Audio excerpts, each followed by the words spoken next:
Hello everyone, welcome to this channel. I am Divanshi from Prerna academy. आज की इस video में हम सीखने वाले हैं प्रेजेंट सिंपल टेंस के इंट्रोगेटिव सेंटेंसेस और इंट्रोगेटिव नेगेटिव सेंटेंसेस। तो बिना देर के स्टार्ट करते वीडियो को। सबसे पहले हम इंट्रोगेटिव सेंटेंसेस की पहचान को पढ़ेंगे। जिन भी वाक्यों में प्रश्नवाचक शब्दों का प्रयोग होता है, जैसे कि क्या, कब, क्यों, कैसे इत्यादि, वो सारे हमारे इंट्रोगेटिव सेंटेंसेस कहलाते हैं। और वही यहाँ पे भी लिखा है कि इन वाक्यों का प्रयोग हम किसी सामान्य या नियमित क्रिया के बारे में प्रश्न पूछने के लिए करते हैं। इन वाक्यों में सामान्यतः प्रश्नवाचक शब्द का, जैसे कब, क्यों, कहाँ, कितना और किसका इत्यादि का प्रयोग किया जाता है। ऐसे वाक्यों को प्रश्नवाचक वाक्य कहते हैं। अब हम इसका इंग्लिश में एक बार इंट्रोडक्शन पढ़ेंगे। Present simple tense interrogative sentences are used to ask questions about general और habit action. These sentences include what, when, where, etcetera. Next, interrogative sentences दो प्रकार के होते हैं। जो हमारे प्रश्नवाचक शब्द होते हैं वो हमारे मेन दो टाइप के होते हैं। पहला, जिनमें प्रश्नवाचक शब्द बाद में आता है। दूसरा, जिनमें प्रश्नवाचक शब्द बीच में आता है। वही यहाँ पे भी लिखा है। इंट्रोगेटिव सेंटेंस दो प्रकार के होते हैं, जिनमें एक जहाँ पर प्रश्नवाचक शब्द कर्ता के पहले आता है और दूसरा वाक्य के बीच में आता है। अब इसे एक बार एग्जाम्पल्स के साथ समझेंगे। क्या राजू घर जाता है? Does Raju go home? इसमें जो प्रश्नवाचक शब्द है वो हमारा पहले आ रहा है, तो एक टाइप तो ये हो गया। और दूसरा, राजू घर क्यों जा रहा है? Why does Raju go home? और इसमें प्रश्नवाचक बीच में आ रहा है। तो हमारे मेनली जो प्रश्नवाचक शब्द होते हैं वो दो टाइप के होते हैं। सेकंड, प्रश्नवाचक शब्द को बनाने के कुछ रूल्स होते हैं। जिसमें से हमारा फर्स्ट रूल है, यदि वाक्य की शुरुआत में प्रश्नवाचक शब्द आए तो कर्ता के अनुसार सहायक क्रिया लिखते हैं। यानी कि जब हमारा प्रश्नवाचक शब्द पहले आए तो उसको कर्ता के अनुसार लिखा जाता है। जैसे कि अब इसका पर फॉर्मूला देख लेते हैं। सहायक क्रिया प्लस कर्ता प्लस वर्ब की फर्स्ट फॉर्म प्लस वस्तु, यानी कि object. Does, do, does plus subject plus verb की फर्स्ट फॉर्म प्लस ऑब्जेक्ट। ये था हमारा इंट्रोगेटिव सेंटेंसेस को। जब हमारे प्रश्नवाचक शब्द वाक्य के पहले आए तो उसमें जो हमारा फॉर्मूला बनता है वो कुछ इस टाइप का बनता है। एक बार हम इसके एग्जांपल्स के साथ इनको समझेंगे। फर्स्ट जो एग्जांपल है वो है हमारे, क्या तुम स्कूल जाते हो? Do you go to school? क्या वो चाय पीती है? Does she drink tea? क्या हम मैच खेलते हैं? Do we play match? क्या वे अंग्रेजी बोलते हैं? Do they speak English? क्या बच्चे पार्क में खेलते हैं? Do the children play in the park? इसमें हमने एक कॉमन चीज ये देखी कि जो प्रश्नवाचक शब्द है वो हमारे वाक्य के पहले में आ रहा है। इन सब में जो प्रश्नवाचक शब्द है वो पहले है।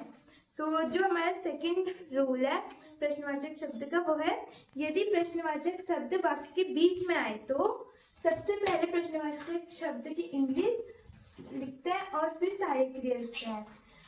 If the question word come in the middle of the sentence, first write the English of the question word, then write the helping word. यानी कि ये कह रहा है कि अगर हमारा जब प्रश्नवाचक शब्द हमारे वाक्य के बीच में आता है तो उसके जब सेंटेंस में आता है तो प्रश्नवाचक शब्द की इंग्लिश हम पहले लिखते हैं, यानी कि क्वेश्चन वर्ड पहले लिखते हैं और बाद में रूल सेम रहता है फॉर्मूला। एक बार इसका फॉर्मूला देख लेते हैं। Question word plus do does, यानी कि helping verb do does plus subject plus verb की फर्स्ट फॉर्म प्लस ऑब्जेक्ट। प्रश्नवाचक शब्द डू डज, यानी कि हेल्पिंग वर्ब कर्ता क्रिया वस्तु। अब इसको हम एग्जांपल्स के साथ समझेंगे। तुम कहाँ रहते हो? Where do you live? तुम क्या करते हो? What do you do?